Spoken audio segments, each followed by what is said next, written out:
Have you ever heard of the Fukushima 50? March 11, 2011. A massive earthquake and tsunami struck Japan, triggering a catastrophic nuclear disaster at the Fukushima Daiichi power plant. As reactors melted down and hydrogen explosions rocked the facility, the world held its breath.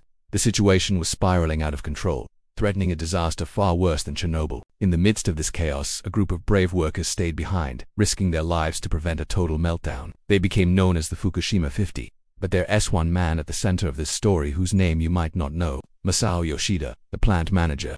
In those critical hours, he was faced with an impossible choice. The reactors were overheating, and the only way to cool them down was to inject seawater.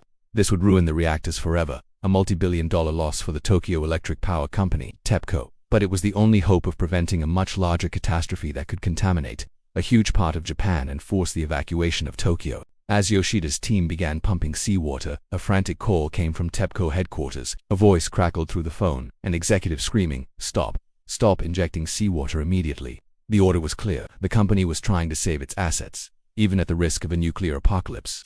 In that moment, the weight of millions of lives rested on Yoshida's shoulders. What would you do? Obey your bosses, or defy them to save your country? Imagine the scene. The control room is a mess of blaring alarms and flashing red lights. Yoshida holds the phone to his ear, listening to the furious commands from Tokyo. The pressure is immense.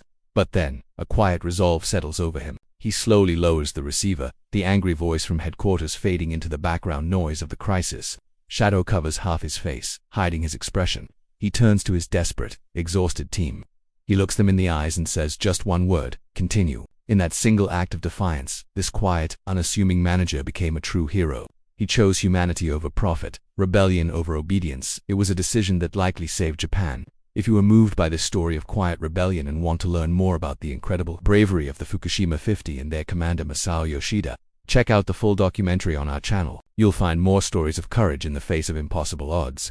Don't forget to like this video and subscribe for more content that matters. Thanks for watching.